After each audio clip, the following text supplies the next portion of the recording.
Yo, it's 2020. Insane shit's going on. New decade.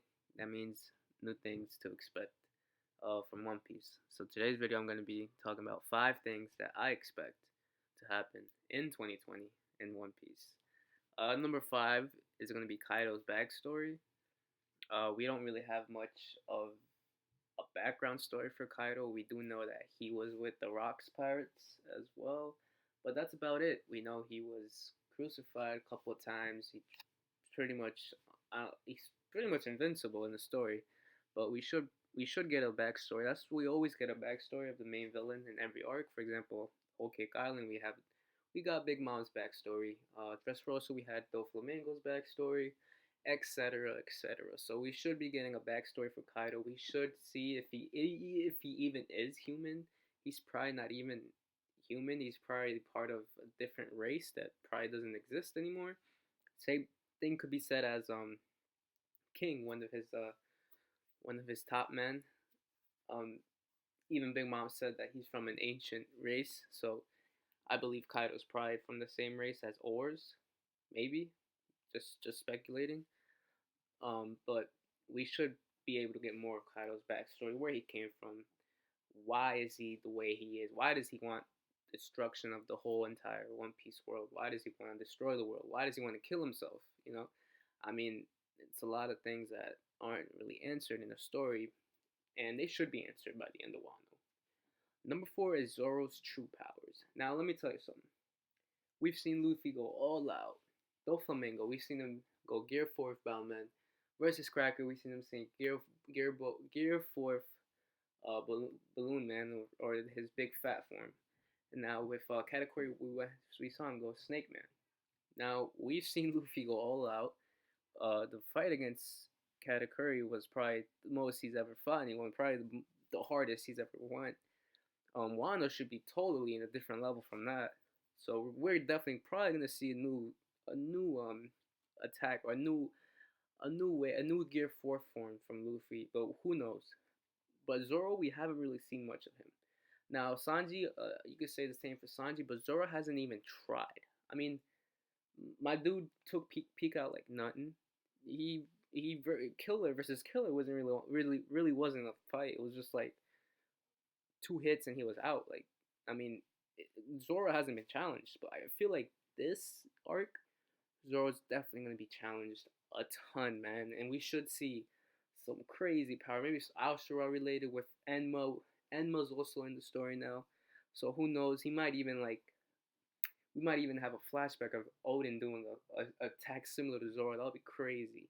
But we should find out more of Zoro's powers. He should go all out, as well as all the Straw Hats. But the Monster Trio should all definitely go full power, and we'll see how it goes. Number 3 is the return of Marco. Now, Marco has been speculated to return to Wano. It seems like he doesn't want to return, but it seems like at the end of the day, he knows Luffy is the man to become the Pirate King. He knows he owes a lot to Luffy since he was good friends with Ace. He knows he owes it to Whitebeard since Whitebeard, his final order to them was to save Luffy and help Luffy capture Ace.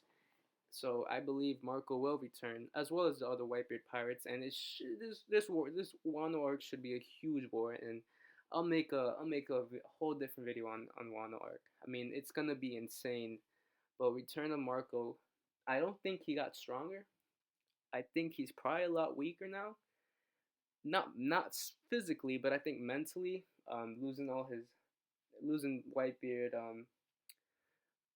Maybe he lost other men as well. So Blackbeard mentally really screwed him over.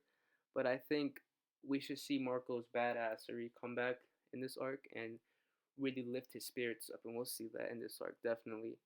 Number 2, and we're gonna go with Wano's conclusion. I mean, I don't know if this could happen in 2020. We don't know if Wano might be dragged out like Dressrosa.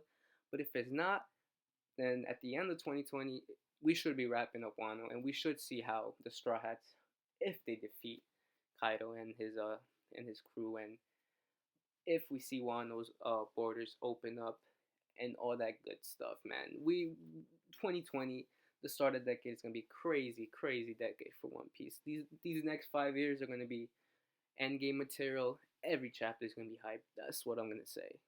Number one. Now, number one, I have to talk about an interview that was done on Jump Festa that Oda said that Vivi, Sabo, and Hancock are all in desperate situations. They're all in tough situations.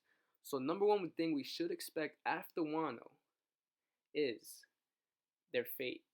Specifically, I'm going to talk about Sabo. It's been kind of concluded that he's gotten captured or something, but we don't know yet. Him and the Revolutionary Commanders, they did clash with Fujitora and Green Bull, but we don't know if he's captured or he did something insane. But we should see at the end of Wano, we should see their fate.